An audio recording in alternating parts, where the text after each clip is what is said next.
그럼 한번 볼게요. 오늘 이제 16강하고 17강하고 18강인가?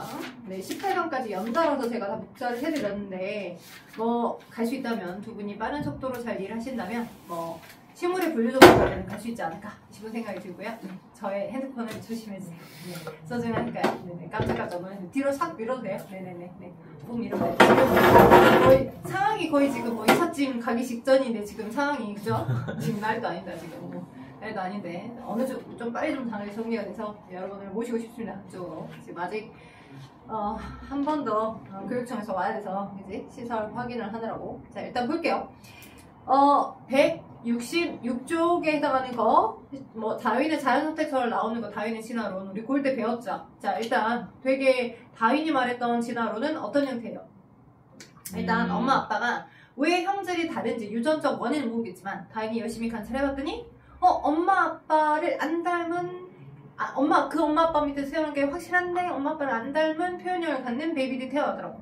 기린으로 예를 들어서 얘기하자면, 목의 길이가 짧은 놈, 중간 놈, 더 짧은 놈, 더 긴 놈, 뭐 중간 놈, 긴 놈, 아주 다양하게. 그래서 엄마 아빠의 변이를 가진 과잉 생산했더니 다양한 변이를 가진 베이비들이 태어났고, 그들 안에서 뭘 하게 되더라고. 먹이 경쟁. 제한된 공간에서 먹이를 경쟁하게 되더라. 생존 경쟁. 그러다가 그때 처해져 있는 환경에서 생존에 유리한, 살아남기 유리한 형태를 갖는 얘네들이 계속 살아남겠지. 그죠? 그게 가정이 반복이 되겠죠? 그게 자연 선택이니까. 그렇게 반복되어서 지금 현재는 목의 길이가 긴. 왜냐면 높은 것도 낮은 것도 다 이제 먹을 수 있으니까 그렇게 목의 길이가 긴 형태의 이제 기린으로 진화해 왔을 거다라고 하는 게 이제 다윈의 자연 선택설. 됐죠? 자, 그러면 실질적으로 말했던 이 다윈의 자연 선택설이라고 하는 개념을 바탕으로 우리가 받아들이는 이제 개체군의 진화 개념은 실질적으로 유전자 풀의 변화입니다. 아마 문제를 풀면서 선생님 도대체 유전자 풀이 뭐예요? 라고 많이 물어봤을 거예요. 그죠? 개체군의 진화라고 하는 건 개체군에서 일어나는 유전적 특성의 변화를 얘기하는 건데요. 개체군의 진화. 개체군 내에서 일어나는 유전자 특성이에요. 개체군에서 일어나는 유전적 특성의 변화. 그렇게 텍스트에 설명이 나와있죠. 유전적 특성의 변화. 그렇다면 유전자의 양이 변한다거나 대립 유전자가 달라진다거나 또는 대립 유전자의 어떤 빈도가 달라진다거나 이런 개념들이 개체군의 진화로 접근해서 판단하는 겁니다. 오케이? 그럼 유전자 풀이라고 하는 건 뭐냐? 유전자 풀. 딱 풀의 풀이 아니라 풀정의 풀입니다. 오케이? 풀정의 풀. POL. 자, 그래서 유전자 풀이라고 하는 건 한 개체군. 개체군의 정의가 뭐였어?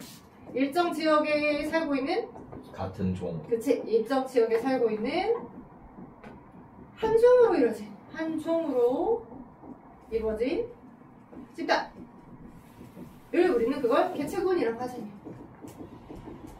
오케이?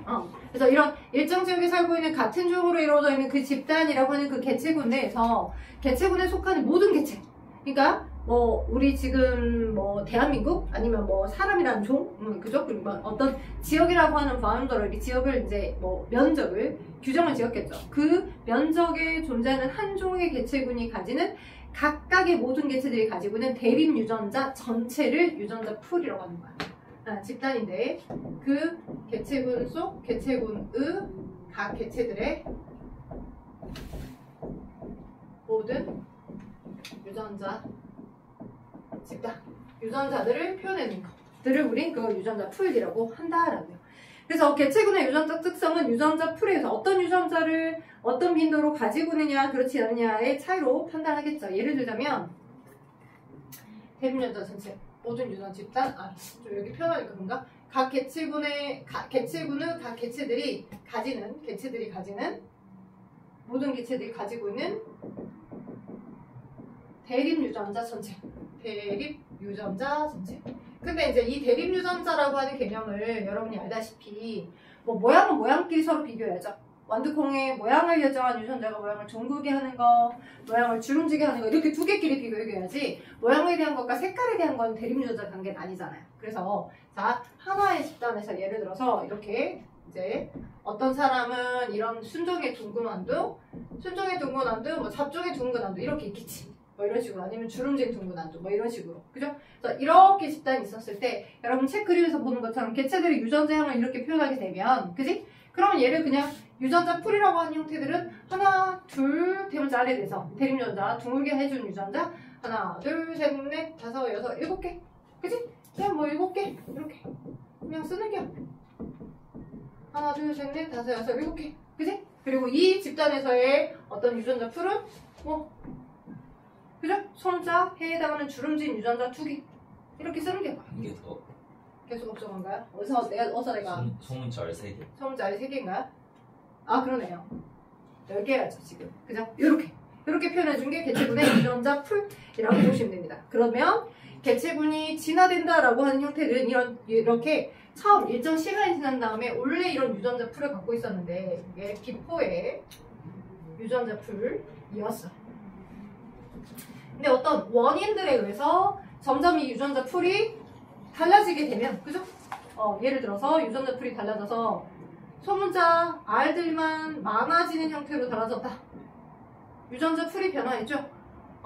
그게 자연 선택이 될든 아니면 유전자 부동이 될든 아니면 유전자 흐름이 될든 오케이? 이런 식의 유전자 풀의 변화를 우리는 유전자 풀이 달라지면 그게 하나의 개체수 하나의 어떤 유전자만 많아지든 아니면 그게 달라지든 아니면 감소하든 증가하든 이 대립유전자의 빈도가 달라지게 되면 우린 그걸 진화했다라고 보는 거야. 비포에 비해서 애프터를 봤을 때 대립유전자의 빈도가 달라지면 유전자 풀을 구성하고 있는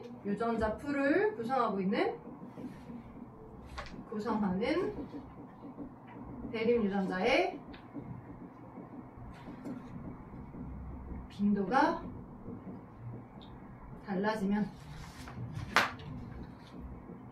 그러면 그 개체군은 진화하고 있다라고 보는 거야. 됐죠? 오케이? 그래서 이 진화의 개념은 유전자 풀의 변화로 접근해서 우리가 판단한다라는 거 보시면 알 것 같고요. 자 그러면 오른쪽 거기 이제 한쪽 넘겨보니까 한 페이지 넘겨보니까 167페이지에 167페이지 프린트 167에 보니까 나와있죠 프린트? 숫자 그러면 어떤 개체군의 부모 세대와 자손 세대 유전자 표를 나타낸 겁니다. A와 A는 대립유전자입니다. 부모 세대, 그 다음 자손 세대. 자손 1세대일지 2세대일지 3세대일지 모르겠지만, 그죠?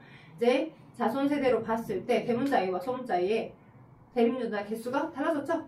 엄마 세대는, 이제 엄마 아빠 세대는 66으로 똑같은 반반의 비율로 있었는데, 자손 세대에서 소문자 A의 수가 4, 그다음 대문자 A는 8로, 8이 대문자 A의 수가 더 많아졌죠? 그죠? 그래서 이렇게, 전체 대립 유전자의 빈도는 전체 유전자의 총수분의 각 대립 유전자의 빈도 빈도는 어떻게 계산한다? 전체 유전자. 맞아. 전체 유전자 전체 대립 유전자의 총수분의 그 특정 형질에 대한. 그지? 특정 지금 A의 대립 유전자 빈도니까 A라고 하는 것에 이제 비포 상태든 F 상태든 A라고 하는 대립유전자의 A의 대립유전자의 빈도니까 수 그죠? 그래서 거기 보니까 전체가 16이었어. 그지? 부모 세대는 16분의 6이었는데 대문자 A가 그죠? 자손 세대는 전체 수를 보니까 대립유전자 수도 달라졌죠. 12분의 8로 그죠? 아니다. 미안해. 16이 아니라 10이죠. 6 더하기 6이 10이에요. 자, 12 더하기 6. 그 다음 전체도 마찬가지 똑같이 애프터 세대의 자손에도 12 더하기 8. 서로 수가 달라졌기 때문에 개체군은 진화했다라고 판단하는 거라고. 이렇게. 어렵지 않죠. 오케이. 그래서 수가 증가하든, 수가 늘어나든, 그지? 이렇게 대립유전자의 개수가 달라지게 되면 그 개체군은 진화하고 있다고 판단하는 거고. 이런 유전자 풀의 변화 요인을 우린 이미 애써서 배웠어.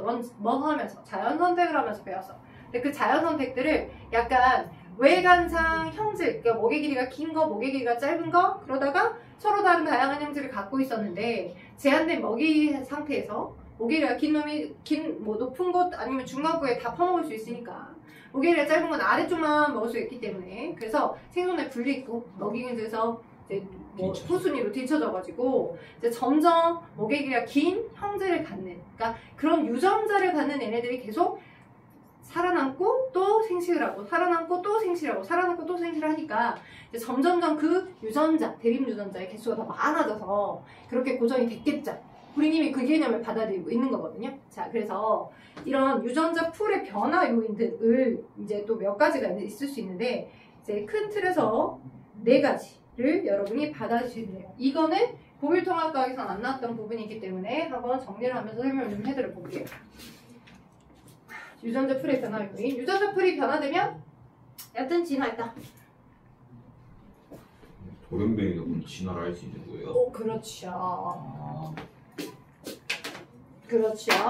자, 일단 볼게요. 근데 이제 여기서 이 유전자 풀의 변화 요인이라고 하는 이 단원에서 유전자 풀의 변화 요인.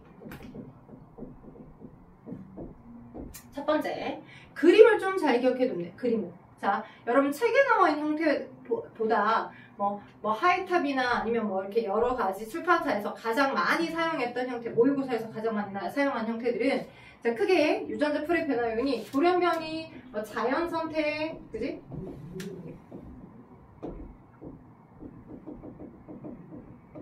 그다음 세 번째, 유전자 부동, 유전자 흐름, 유전자 부동. 네 번째, 유전자 흐름. 유전자 흐름 이렇게 큰 틀에서 있는데 어떤 식으로 많이들 나타내냐면 자, 요렇게 나타납니다. 돌연변이는 일단 선생님 자연 선택이 돌연변이 아니에요? 이거 다른 거 알죠? 그죠? 돌연변이와 자연 선택이 다른 건 아셔야 돼요. 달라요. 그러니까 뭐 방사능에 오랫동안 노출했다거나 그지? 원인을 모르는 염기배열 사혈의 변화에 대해서 처음에 있었던 것과 완전히 다른 정보를 갖게 되는 게 돌연변인 거잖아. 자, 그래서 이렇게 원래 하나의 집단에는 대문자 A라고 하는 대립유전자밖에 없었어. 하나, 둘, 셋, 넷, 다섯, 여섯 개 이렇게. 오케이? 근데 원인은 모르겠지만, 그지? 요게 이제 어느 정도의 흐름을 흘러가면서 이렇게 많이 나타냅니다. 이렇게 해서 이런 식으로 하여 원인은 모르겠지만, 예를 뭐 번개나 아니면 뭐 이런 식으로 여기 돌연변이 유발원 이런 게 써져 있기도 해요. 돌연변이 유발원 아니면 안 써있기도 하겠죠. 에 의해 이렇게 있었던 이 개체군 집단의 대문자 A밖에 없었는데 약투티로 A가 생긴 거야. 소문자 A가 전혀 없었던 하나 둘 셋 넷 다섯에서 원래 하나 둘 셋 넷 다섯 여섯 개밖에 없었는데 갑툭튀 A가 생긴 거죠. 소문자 A가 오케이? 생기고 이 돌연변이 유발원에 해당하는 게 여러 개가 있을 수 있어. 그리고 나서 시간의 흐름에 따라서 얘가 대문자 A 대문자 A 대문자 A 대문자 A 이렇게 있는 상태가 된 거. 없다가 갑자기 생긴 거. 돌연변이죠? 그죠? 요런 흐름으로 기억해 두시면 되고, 없다가 생겼어요. 원인은 여러 개 있어. 뭐 탄물질을 많이 먹었다거나 자연적인 이유에 의해서 돌연변이 늘 생겨. 그지? 기억하실 거. 맞죠? 뿅. 뿅. 그죠? 그 다음, 자연선택. 그럼 자연선택은 어떻게 표현될까요? 약간 다르겠죠? 죽지 않을까요? 죽지 않을까요? 뭔가 제껴지는 네. 느낌이 있을 것 같아요. 그죠? 어떤 환경의 형질 변화나 이런 것들의 변화에 제공이 됐을 때 뭔가 제껴지는 게 있을 것 같아요. 제끼라오. 그죠? 너는 나가리라오. 뭐 이런 느낌적인 느낌으로. 그래서 이렇게 그림 한번 그려볼게요. 이렇게 해서 이렇게 되면 자, 여기 있었어. 그지? 뭐 원래부터는 뭐 이렇게 있었다라고 하자. 오케이? 근데 이제 여기 이걸 거치면서 색깔은 다를 수 있지만 아무튼 이런 환경 변화가 제공이 됐는데 그런 환경 변화에 너가 미약하대. 한 놈이 미약하대. 그래서 이 환경 변화에 의해 이 변화된 환경 조건에 생존에 유리한 얘네만 살아남아서 그 다음 갔을 때 개체수가 늘어나는 형태처럼 되고 대립유전자 빈도가 얘랑 다르죠. 오케이? 그래서 너는 자연선택이야. 원래부터 서로 다른 정보를 가지고 있는 대립유전자가 다양한 게 있었는데 이렇게 되더라. 그죠? 차이를 머릿속에 받아들이면 될 것 같고요. 선생님 그러면 유전자 부동은 뭐예요? 부동은 두 가지가 있어. 유전자 부동에 대한 개념적인 병목 현상이랑 창시작 효과가 있는데 여기 한번 적어볼게요. 병목 현상 그리고 창시작 효과. 병목 현상과 창시작 효과.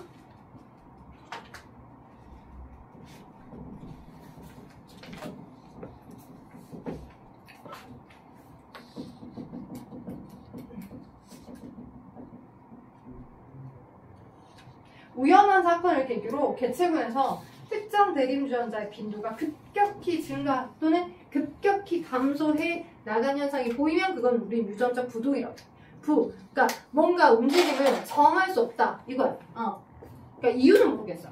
오케이? 근데 이제 거의 이유가 자연재해랄지 뭐 이런 형태겠죠. 자연재해나 산사태나 이런 형태. 그러니까 우연한 사건을 계기로 특정 대립유전자의 빈도가 급격히 증가 또는 감소한 현상을 부동이라고 하는데 병목현상은 어떤 식으로 표현되냐면 여기에 이렇게 있었고, 그지? 요거는 좀 다르게 요런 식으로 갑자기 뭔가 여기를 지나면서 양이 좀 줄어든 형태처럼 표현을 해주는 겁니다. 요렇게. 여기랑 요 약간 느낌이 다르죠? 두루면이랑 자연스럽게. 이렇게 표현을 해주고, 그리고 나서 이런 결과로 수렴이 되는데 이렇게 되더라. 오케이? 그러니까 이쪽 처음에 비포 상태에서의 개체구는 뭐 이렇게 뭐 이런 식으로 있었는데, 오케이? 근데 여기 뭐 가뭄을 거다 또는 화재나 산사태나 이런 등등을 지나면서 요렇게 중에서 요렇게 지나면서 요것만 남게 된 거야. 오케이? 요것만. 선생님, 뭐 소문자 A가 그럼 무조건 대문자 A만 있어야 되는 거야? 아니면 뭐 얘 하나만 나와도 돼. 그러니까 여기는 개체군의 수에서 되게 개체군의 수가 대립유전자의 수가 많이 줄어든 형태처럼 표현되면. 오케이? 그러면 이걸 우린 뭐야? 병목현상이라고 해. 병목현상. 수가 대립유전자의 빈도가 줄어든 형태. 랜덤 플레이로. 오케이? 그래서 지진이나 화재, 그러니까 유전적 부동을 쉽게 말하면 개체군의 대립 유전자 빈도가 무작위적으로 변한 현상을 유전적 부동이라고 해요. 개체군의 대립 유전자의 빈도가 무작위적으로 변하는 현상. 그게 유전적 부동. 그 유전적 부동의 대표적인 예로 병목과 창시작가가 있는 거야. 원인은 모르겠어. 근데 대체적으로 이렇게 표현한 병목 현상의 경우는 가뭄이나 자연재해들이 많아. 화재, 자연재해. 슉해서 슉 빨려서 수가 굉장히 준 거죠. 대립유전자 수가. 그죠? 새로운 개체군. 이제 기존 개체군에서 새로운 개체군이 되는 형태. 그리고 창시자율과는 이렇게 표현합니다. 창시자율과는 이제 얘는 병목이었고 얘가 1번. 창시자율과 2번 같은 경우는 그러니까 원래 여기 A 거기에 뭐 A 다양하게 랜덤으로 있었어.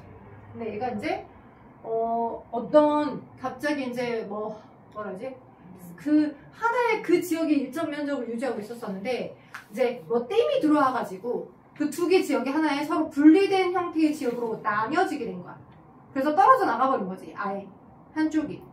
오케이? 떨어져 나가서 그쪽 다른 지역으로 분리가 된 형태처럼 돼버려서 이렇게 이런 형태에 의해서 얘가 분리가 돼서 일부분이 하나로 뿅뿅뿅, 그지? 뭐 A만 되게 된 거. 이렇게. 오케이? 이런 식으로. 오케이. 이게 지금 창시자일 거야. 창시자. 원래 개체군이 다른 지역으로 분리가 된 거야. 원래 개체군이 다른 지역으로 분리가 된 거야. 원래의 개체군이 새로운 개체군이 새로운 지역으로 분리가 된 거야.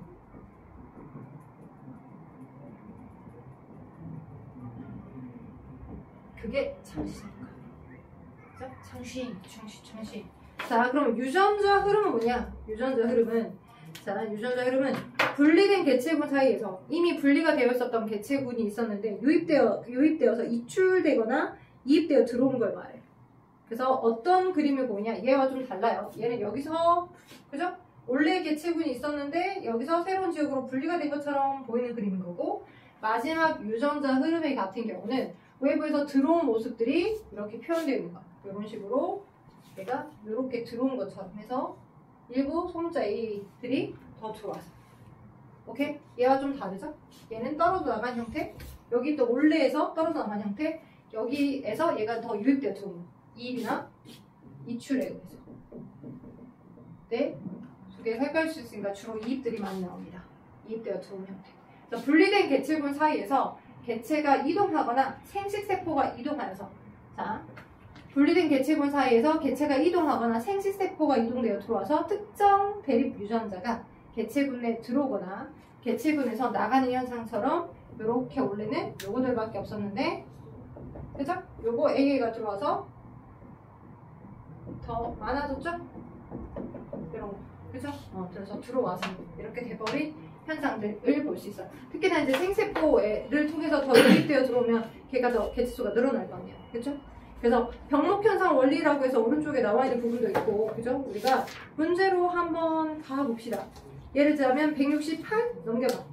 간단한 기초탄사 문제 168쪽하고 169쪽 정도를 한번 해줘 보세요. 금방 할 수 있을 것 같아요. 자, 일단 생물의 분류랑 개통수에서 나오는데요. 자, 일단 분류를 하겠죠. 네, 분류의 목적이 있어요. 그리고 분류의 기준이 있습니다. 왜 분류를 할까요, 생물을? 좀 약간 좀 왜 해? 근데 진짜 왜 해? 아씨, 왜 이렇게 외울 것도 많고 알아둬야 될 것도 많은 것 약간 좀- 같은데 왜 하는 거야? 좀 빨리 확인할 수 있기 위해.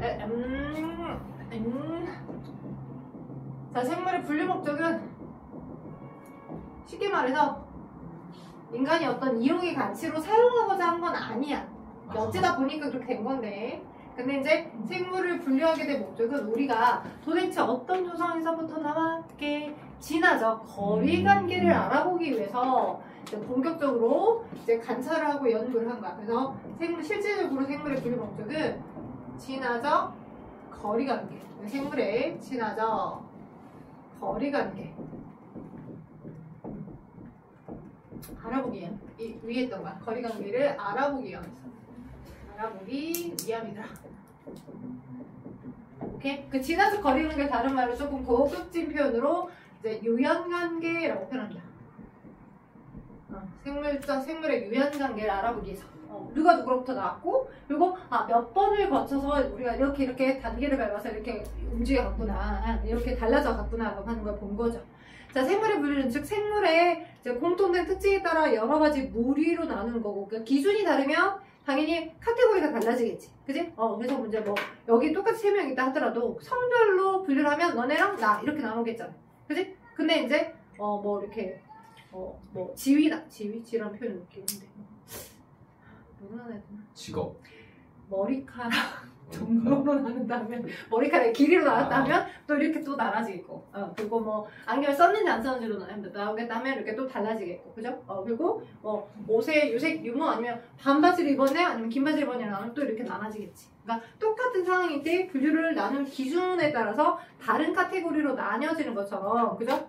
이렇게 다 다르게 우리가 분류를 할 수 있다. 그래서 임의 분류가 있고, 인위 분류. 컨디션 안 좋다. 인위 분류, 자연 분류. 인위 분류와 자연 분류로 두 가지로 나눌 수 있어요. 생물의 분류를. 그러면 실질적으로 우리가 유연관계를 알아내기 위한 분류는 당연히 그 생물이 가지고 있는 얘가 척추가 있는지 척추가 없는지, 심장으로, 그러니까 뭐 심장으로 인한 순환을 하는 건지, 아니면 폐호흡을 하는 건지, 아니면 뭐 기관호흡을 하는 건지, 뭐 여러 가지 등등등 그 생물이 가지고 있는 고유한 특성으로 나누는 게 자연분류가 되는 거고, 자, 그 외에 얘를 환경에서 관찰해봤어. 얘가 주로 물속에 사는 거구나, 아니면 얘가 습지에서 살구나, 아니면 얘는 뭐 수중 환경, 아니면 여기 조금 육상의 환경, 뭐 어떻게 살고 있는 환경이랄지, 또는 내가 먹어봤는데 얘가 약용이 되네. 몸에 좋은 것 같아. 아니면 약용으로 쓰면 안 되겠어. 독성이 있어. 이렇게 인간이 어떤 목적으로 나누는 게 인위 분류죠. 인간의 목적으로, 목적에 맞게 따라 분류한 거. 그래서 실질적인 우리가 진화적 거리관계로 분리해낸 얘는 유연관계를 알아내는 건 이 자연 분류가 된다는 걸 기억하시면 되겠습니다. 맞죠? 네. 자, 그래서 생물의 분류 단계에서 최소의 범주가 이제 종이 되는 거죠. 종속, 과목, 강문계 처음 들어봤나요? 아니요. 들어보셨죠? 중학교 때 들어본 것 같아요. 맞아. 여러분 중학교 1학년 때 종속, 과목, 강문계, 종속, 과목, 강문계 그 정도까지는 배우고요. 중학교 때 배웠던 내용에서 그게 똑같냐? 그러지 않아. 약간 플러스 알파가 돼서 달라져 있는 부분이 좀 있는데요. 일단 가장 분류의 최소 단위가 종이죠. 그럼 종이 정의가 뭐였어? 교배 가능한 자연 상태에서 자연의 상태에서 생식. 새끼를 낳는데, 그 새끼도 자, 발음에 유의돼. 그 자손도 자연의 상태에서 스스로 또 자손을 낳을 수 있는 형태의 최소 단위를 우린 종이라고 해. 그쵸? 종. 그리고 종을 같은 어떤 공통된 특성으로 가지고 더 넓은 카테고리로 모아지는 게 이제 속일 거고, 그죠? 과, 목, 강, 목의 큰 틀로 가지는 것이 이쪽이죠. 종속, 과목계. 가장 더 작아지고 디테일해진 게 종이고. 자, 그래서 공통된 특성으로 묶어져서 나가서 우리가 이제 개까지를 배웠고, 중학교 1학년 때는 5개 분류체계를 배웠어. 생물의 5개 분류체계. 그죠? 생물의 5개 분류체계. 근데 지금은, 여러분이 지금 생물에서 얘기하는 건 3역 6개입니다. 자, 그래서 3역 분류체계라고 오른쪽에 나와 있어요. 오케이? 자, 이래서 이 생물을 나누게 된, 분류를 하게 된, 지금 현재 3역으로 나누게 된 어떤 기준에 대한 거, 중학교 때 배웠던 기억을 더듬어서 차이가 달라지게 된 거에 대해서 설명을 먼저 할 거고요. 그렇게 해놓고 난 다음에 그 172쪽 아래 있는 개통수를 설명하려고요. 되겠어요? 오케이, 그래서 저는 어디로 넘어갔냐? 173쪽으로 넘어갔어요. 173쪽으로 넘어갔습니다. 오빠 173쪽 펴봐요. 근데 이거 네. 종이에서 뭔 기준을 만족시켜야 속이고 속에서 뭔 기준 이런 거 없어요? 있죠. 그 기준마다 다 다르죠. 그러니까 기준마다 다 다르다는 게 예를 들어서 기준을 어떤 게 종이 되고 어떤 게 속이 되고에 대한 기준인가? 그러니까 왜 이건 속이고 이건 가로 되고 이건 뭐가 되는지 이런 기준 없어요? 그것까지가 있겠죠, 기준이. 근데 우리에게 요구하지는 않습니다. 아, 안 배워도 돼요? 네, 안 배워도 돼요. 어떠한 정도까지가 가면 너는 속이라고 한다, 너는 가라고 한다. 거기까지는 나오지 않고 여기 이 수준에서는 이게 우리 뭐 학명이 있는데, 그죠? 뭐 이 종 하나하나를 표현하는 뭐 학명이 있어요, 학명. 오케이, 거기 여러분 예로 172쪽에 나와 있는 것처럼 예로 시험 문제 나오는 거. 사피언스 예. 라인. 호모 사피언스 리네, 그죠? 리네. 호모, 그죠? 사피언스, 그다음에 리네. 자, 보면 이렇게 표현하는 사람이라고 하는 것과 무궁화라고 하는 게 사람이라는 생물종의 학명이고요. 무궁화라고 하는 생물종의 학명인데요. 앞에와 그죠, 뒤에 여기 지금 이렇게 세 개의 책으로 되어 있어. 맨 앞에, 그다음에 두 번째 중간, 그다음에 이렇게 마지막. 앞부분에 있는 게 속명이고요. 속명. 여기가 지금 명명, 여기가 맨 마지막에 명명자. 명령. 오케이, 그리고 여기가 지금 종소명입니다. 속명과 종소명까지는 이태리체로 기울여서 쓰되, 오케이? 그리고 맨 앞 글자는 대문자로 써줘야 돼요. 속명에서. 오케이? 그리고 린네는 여기는 지금 정자로, 그죠? 앞 글자는 대문자로 써주는 게 약속입니다. 그래서 똑같이 린네라고 하신 분이 엄청나게 많이 관찰해서 너는 이런 특성을 갖고 있고, 그림을 보니까 뿌리가 몇 개고 줄기가 몇 개고, 그 다음에 너는 반다발을 갖고 있고 아니고 뭐 식물을 분류하는 형태에서도 엄청나게 많은 생물들을 관찰하고 개인을 분류를 했고, 그들을 각각의 카테고리로 나눠냈는데, 분류하는 분류학자들이 각각의 종명에 대해서, 학명에 대해서 이렇게 표현을 할 때, 여기 지금 뭐 이렇게 아래에 맨 앞쪽은 속명을 먼저 써주는 거고, 그러니까 여기까지. 그러니까 소금 같은데, 그지? 종에서 달라지는 거야. 오케이? 소금 같은데 종에서 달라진 형태. 그 다음에 여기는 아예 사람이고 무궁화니까 당연히 다 다르겠지. 그죠? 식물이라고 하는 카테고리가, 이건 동물이라는 카테고리일 거니까. 그래서 뭐 쓰기도 귀찮다는 게, 아무튼 여기까지는 소문자, 여기 앞글자 대문자 이렇게. 그죠?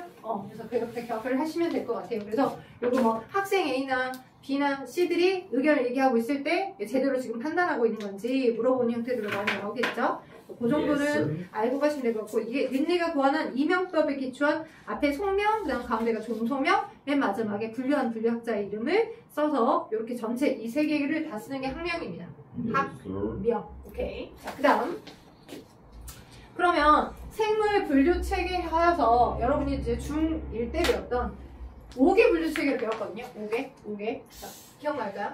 하나도 기억이 안 나요. 신기하죠? 네. 그죠? 그럴 수밖에 없어요. 중1 때. 여러분은 이제 뇌의 그 어떤 카테고리 양이, 물론 그때가 하필이면 저 일단 시험법에 안 들어간. 저희는 자유 학년제여가지고 네. 1학년 때 그냥 시험이 없었어요. 1학기랑 2학기 둘 다 없었어요? 네네, 저희까지. 와우. 그래가지고 1학년 때 놀았죠. 새로운 삶은 이제 생기게 된 거. 그럴 수 예. 있어요. 그렇다면 차근차근히 다 설명해드릴게요. 네, 차근차근히 다 설명해드릴게요. 근데 고1 때 저한테 배웠던 그 진핵세포, 원핵세포는 기억하실까? 저는 여기서 개념을 배웠어가지고. 겸을 그렇다면 자연스럽게 화살이 너에게 넘어가겠네. 너는 배웠잖아. 나에게 배웠던 이렇게까지. 진핵세포, 원핵세포는 기억이 날까, 겸? 저는 시험 기간에 한 번 더 여쭤봤지만 기억이 잘 안 나요. 기억이 잘 안 난다고요. 그렇죠. 리세즈는 원시핵 뭔시? 그게 뭔 얘기예요? 원시 핵이 없어요. 없어요. 원핵은 핵이 없습니다. 자, 핵이 없습니다. 자, 그렇다면 없었어요. 네, 없었어요. 자, 원시 형태의 세포이긴 한 게 그게 원핵이고요. 생물의 이제 세포도 진화합니다. 세포도 진화하는데 그 그렇죠. 진화하는 형태들로 따지면 원핵 세포랑 진핵 세포로 나눠볼 수 있죠. 원핵 맞아요. 세포, 네, 진화된 형태의 진핵 세포 둘의 차이는 뭐예요? 핵이 있냐 없고. 없냐. 핵막이 있냐, 핵이 있냐, 그죠? 근데 둘 다 똑같이 자신만의 고유한 세포니까 자신만의 고유한 핵산을 갖고 있겠죠. 오케이? 그러니까 둘 다 핵산, DNA, RNA 같은 핵산은 있는데 핵이 있냐 없냐, 핵막이 있냐 없냐, 핵막이 없어요. 그죠? 핵이 없어요. 그죠? 네, 여기 핵막이 있어요. 그 다음에 핵도 있어요. 그 다음에 뭐도 있어요. 그 막에 쌓여있는 단백질? 많은, 당연히 그런 건 있겠죠. 단백질은 둘 다 있어야 돼요. 그쵸. 막에 쌓여있는 막성 소기관은 있겠죠. 마이토콘드리아 이런 거 예. 막성 소기관이 있더라. 근데 여기는 없더라. 이런 거, 그죠? 그래서 이런 원핵 세포들로 이루어져 있는 단세포성에 해당하는 생물들을 대부분 다 여러분 지금 중학교 때 배웠던 내용을 하고 있어. 세균이라고 해. 이제 이그젠플의 종류에 해당하는 게 세균. 그래서 얘를 원핵 생물계, 원핵 생물계. 약간 배운 적이 있는 것 같다. 그렇죠. 원핵 생물계입니다. 원핵 생물계에 해당하는 아이들이 있고요. 거기에 원핵 생물계에 해당하는 세균들 종류에 뭐 그람 음성균, 그람 양성균, 뭐 포도상 구균, 결핵균, 폐렴균 얘네들 이런 거 있어요. 자, 뭐 엄청나게 많은 뒤에 균으로 끝나는 거. 결핵균, 뭐 폐렴균, 그죠? 대장균. 네, 맞아. 대장균, 포도상 구균, 뭐 이런 거. 오케이? 그래서 이런 것들이 있고요. 이제 여기서 이제 각각의 환경에 조금 더 진하다 보니까 조금 더 진화하여서 그 아이들이 이제 진핵세포들을 가지고 있는 형태처럼 된 거죠. 그러다가 얘는 아직 단세포성이고 거의 대부분 단세포성이야.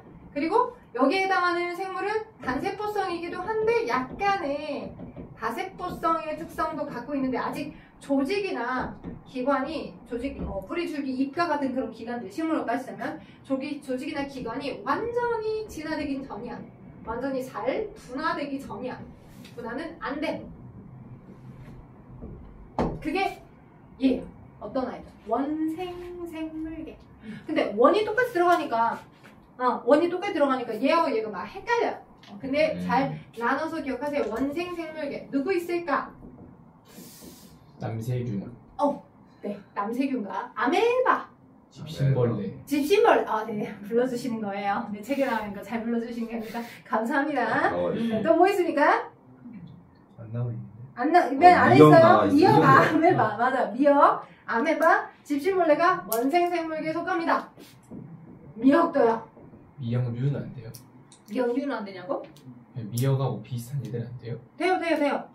미역하고 비슷한 애들이 누군데요? 누구 생각하고 있는데요? 다시마, 카레 이런 거. 네. 맞아요. 다시마. 근데 조금 미역 다시마는 같은 카테고리로 들어가는데 파리 첨가가 좀 다를 수 있으니까 이제 디테일하게 안 나와 있으면 그죠? 다 싸잡아서 집어넣지 말자고요. 미역과 다시마는 확실히 같은 생물계에 속하긴 합니다. 아메바, 그다음 집신벌레 이렇게 있고요. 형모도 아니, 형은 여기 아니라 일단 여기까지 원생생물계. 자, 그러다가 얘보다는 조금 조직이나 기관이 살짝 분화가 된 아이가 있어요. 오케이? 근데 이제 그것이 스스로 독립적으로 광합성 같은 유기양분을 합성하는 활동을 못해. 걔가 누구야? 우리 동물 아니에요? 진균류. 나 조직이나 기관이 아직 분화는 안 됐다. 우리는 조직 기관이 잘 분화가 됐잖아. 그렇죠. 자다야. 우리는 동물계. 동물계, 동물류래. 진균류가 아니라 진균계. 아이고 힘들다. 진균계. 균계라고 표현하기도 해. 균계. 균계. 우리가 중학교 때는 균계라고 배웠고 혹시 헷갈리면 진균류. 왜냐면 우리 그 방어 자격하면서 병원체 종류 했을 때 말라리아. 걔는 여기. 오케이. 걔는 여기. 그다음 진균. 곰팡이들이 여기. 곰팡이 벗어. 오케이? 예. 근데 그럼 말라리아 그 주사 왜 맞아요? 왜 맞냐고? 왜요? 뭔데요? 왜? 말라리아 그거 아니에요? 말라리아를 세균이 아니지 않나? 응? 말라리아. 백신 말하는 건가? 네. 생물이라고 보지 않았어요? 모기의 통에. 채채파리 유충이죠. 채채파리 유충인데 말라리아는 백신이 생길 수 있는 왜 없어요. 없죠? 없어요. 말라리아 네, 백신이 네, 없어요. 물림 죽어. 그 혹시 이제 어디 지역에 놀러 갈 때 예비용으로 맞는 거 뭐 파상풍 백신이나 뭐 이런 거겠지. 파상풍균은 뭐니까? 아까 여기 안 적었나? 세균성에 의한 병원이니까 파상풍균. 그지? 네, 말라리아는 백신 없어요. 오케이. 자, 원생생물계 있고요. 진균계, 동물계, 그 다음 이 사이에 스스로 감염성할 수 있는 누가 있었어요? 식물. 그지? 식물계 있었죠. 식물계. 그래서 각각의 이 위쪽 카테고리에 해당한 얘네들은 다 진핵세포들로 되어 있더라 라고 해서 각 생물계들의 특성들을 여러분 중학교 때 배웠었습니다. 그래서 나와 있는 것들을 간단하게 표현하고요. 균사체가 있고, 그죠? 균사체가 있고, 곰팡이들. 곰팡이, 그죠? 효모도 누룩곰팡입니다. 버섯. 그리고 버섯. 식물계. 우리가 식물을 또 세부적으로 분류를 해보긴 하겠지만 식물계에 속하는 건 혹시 우리 전에 수업에서 군집의 천이 하면서 1차 천이의 개척자가 누구였었어요? 이끼 같은 거. 이끼 같은 건데 이끼랑 똑같나요? 아. 힌트. 기억이 나나요? 날듯 말듯. 그러니까 진짜 초성 힌트. 지유류. 똑똑해요. 네, 지유류. 지유류는 이끼는 아닙니다. 아하. 우리가 이끼는 선태식물이라고 해요. 그냥 확실히 식물이에요. 식물계에 속해요. 오케이? 근데 저 지유류는 관찰해봤더니 해조류, 그죠? 해조류 여기 안에 이제 이런 해조류. 아, 쟤랑 같은 거예요? 해조류, 그 남세균 해조류와 같은데 약간 곰팡이처럼 포자는 아닌 거, 포자랑 비슷하게 번식하는, 그러니까 조류와 균류의 공생체예요. 해조류는 식물이 아니에요? 예? 근데 광합성 하면 식물 아니에요? 우리 남세균에서 지나왔잖아요? 지나해야 하잖아요, 남세균에서. 그러니까 그 각각의 카테고리 하면 무조건 광합성 하면 식물이 이렇게 생각하면 안 돼요. 네. 소유계들이 물어보는 거예요. 네. 광합성을 하면 무조건 식물이구나라고 하면 안 되고요. 그죠? 이제 그 원시 형태의 그 식물의 거의 증조 할아버지, 고조 할아버지, 당군 할아버지 같은 느낌적인 느낌들이 미역이나 다시마 같은.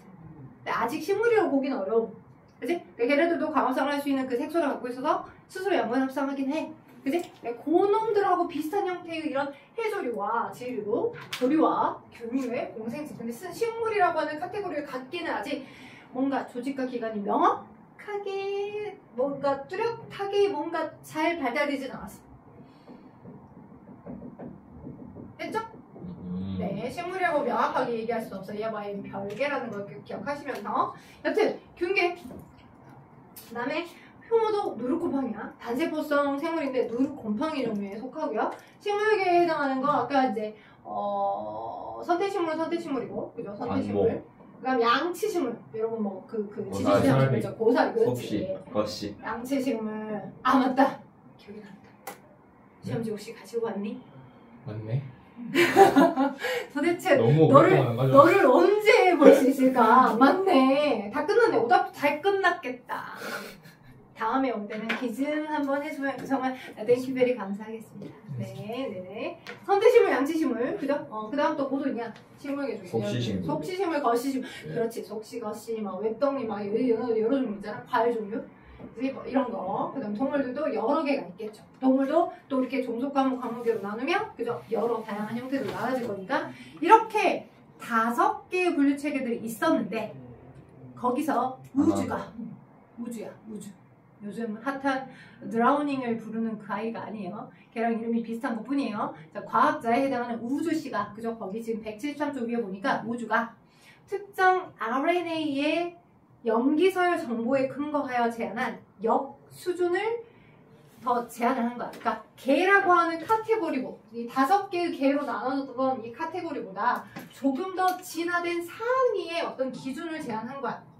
그래서 4력 6개 분류체계로 나누자라고 했는데, 근데 이 6개도 조금 더 나누기가 애매모하니까 3역 분류체계로 나눠보자라고 제안을 하게 된 거고, 지금 현재는 그렇게 받아들이고 있어. 왜 때문에 그러냐? 뭐 때문에 그러냐면, 이 원핵 생물계 안에서 이 중에서 많은 세균성에 해당하는 얘네들 중에서 연구 디테일하게 연구를 해봤어. 그랬더니 뭐 어떤 아이들이냐면 조금 되게 막 열악한 환경. 도대체 여기 생물이 살겠네? 너무 온도가 뜨겁고 너무 극한의 막 염기성이나 막 산성의 환경, 메테인이 막 생성되는 그런 환경에 살고 있는 놈들이 있더라고.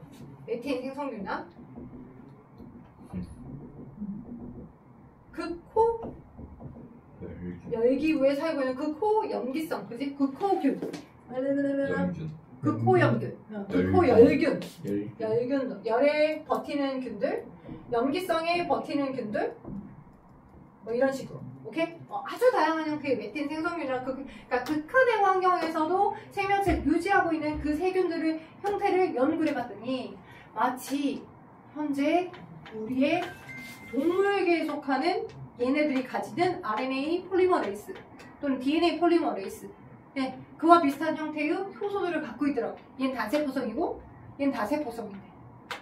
오케이? 그래서 아마도 그 극한의 환경에서 살려면 자신의 DNA, 자신의 핵산 정보가 무너지지 않도록 하는 뭔가의 체계가 있을 것 같은데, 그걸 갖고 있는 형태들을 그런 형태들로 모여서 표현해야 되겠다. 여기서부터 우리가 조금 더 가까이 지나온 건 아닌가라고, 그렇게 우리가 이해를 해야 되겠다라고 제안을 하신 게 우주예요, 우주. 오케이? 거기에 대한 내용 정보가 어떻게 나와 있냐? 자, 지금 보시게 되면 세균력, 고균력, 그 다음에 진핵생물력이라고 나와 있어. 그러니까 역으로 따지자면, 자, 세균력이 지금 여러분이 생물의 오개불지교에서 배웠던 이런 카테고리입니다. 원활한 형태의 결핵균이랄지 대장균이랄지 이런 게 뭐에 속하냐면 그냥 세균력에 속해. 어허. 바이러스는 아닐게요. 박테리로 걔는 생물이 아니잖아. 안 끼지. 바이러스는 바이러스잖아. 생물이 바이러스는 세포구조가 아니잖아. 너 나한테 생물 갖다 이야. 너 일단 벌써 나까먹어. 바이러스는 세포가 아니잖아. 바이러스는 바이러스만의 마이웨이가 있다고. 걔는 걔만의 그 라인이 있어요. 충격적이야. 매우 충격적. 자, 그래서 세균력. 오케이? 세균력. 그 다음에 여기 바이러스 끼면 안 돼요. 자, 안 돼요. 얘는 무조건 뺐지요. 바이러스는 싹 다 뺐지. 아무튼 세균력. 맞죠?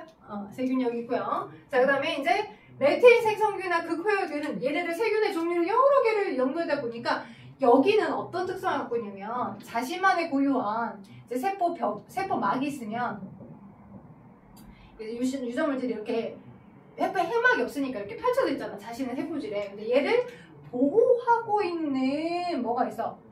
세포벽이 있는데 이 세포벽에 해당하는 화학적 성분이 주로 펩티도글리칸. 펩티도글리칸. 그리고 그 펩티도글리칸이 되게 두꺼워서 특정 염색약으로 염색도 잘 돼. 오케이? 근데 얘는 펩티도글리칸 없네. 없더라고. 펩티도글리칸이 없고요. 그리고 또 뭐가 있냐? 자, 펩티도글리칸에 해당하는 세포벽이 없고, 그 다음, 자, 봐봐요. 우리 사람, 동물 하면서 염색사를 얘기하면서 모든 유전자를 하나의 여러분의 채색부에서 싹 다 오픈해놓고 다 정보를 읽어서 보고 있다라고 했나요? 아니면 모든 유전자의 라이브를 다 갖고 있는데 자주 안 쓰는 건 돌돌돌 동여매놓고, 그죠? 후자죠? 그래서 이렇게 돌돌돌 동여매게끔 해주는 그 단백질 이름이 뭐였습니까? 히스톤. 네, 히스톤 단백질. 히스톤 단백질에 DNA를 두 바퀴 반 동여매서 응축을 해놓고 있고, 자주 사용하는 정보는 오픈해놓고 있는 게 그게 염색사 모습 있죠? 그래서 응축되어 있는 그 기본 단위체의 이름이? 뉴클레오솜. 네. 응축되어 있는 기본 단위체 이름이 뉴클레오솜. 맞아요. 맞습니다. 뉴클레오솜. 이중 나성 구조가 해당하는 이중 나성 구조에 들어있는 DNA에 들어있는 기본 단위체가 뉴클레오타이드. 와우, 다 까먹었어요. 이중 나성 구조 안에 벽돌 하나, 아데닌, 사민, 그죠? 구아닌, 사이토신, 염기들로 되어 있는 거. 인산당 염기로 되어 있는 게 뉴클레오타이드. 그 각각들을 이제 이중 나성 구조로 존재하는 게 DNA. 그 부분이 자주 안 사용하는 부분의 유전자는 두 바퀴 반 동여매져서 응축되어 있는 게 뉴클레오솜. 그죠? 근데 얘 봐봐. 세균력에 속하는 이런 간단한 심플한 구조의 원활한 형태의 세균들 안에는 뭐가 없어? 히스톤 단백질이 없어. 응축을 시키거나 다 모든 유전자들이 유전자 양도 많지 않을 뿐더러 싹 다 오픈되어 있어. 그걸 오페론이라고 하는데 나중에 얘는 오페론 형태들로 유전자의 정보들이 전사와 번역이 조절돼. 오페론. 근데 얘네들은 안 그러더라고.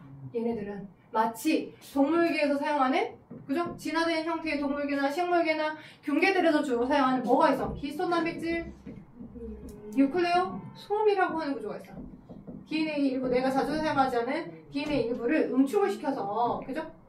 시키는 구조가 있죠? 근데 얘도 있다고. 근데 얘는 없다고. 이거 뭔지 세균의 한 단세포성이긴 하지만 뭔가 다르다. 뭔가 다르지. 그지? 그래서 우리는 우리 진화된 형태의 동물계 얘네들은 이쪽 세균의 라인에서부터 진화해온 게 아니라 이쪽 세균의 라인에서부터 뭔가 나의 고유한 유전 정보를 잘 저장하고 보관하고 필요할 때 잘 꺼내다 쓸 수 있게끔 해주는 구조를 갖고 있는 여기에서부터 더 가까운 진화적 거리관계를 갖고 있다고 판단을 해야 한다. 그게 우주씨의 제안인 거지. 왜? 어떤 근거로? 얘도 뭘 갖고 있어서 히스톤 단백질의 DNA가 일부 히스톤 단백질이 그러니까 모든 이 고균역, 얘를 고균역이라고 해. 고등할 때 고야. 원시고갈이야. 고등할 때 고. 여러분들 고등학생이잖아요.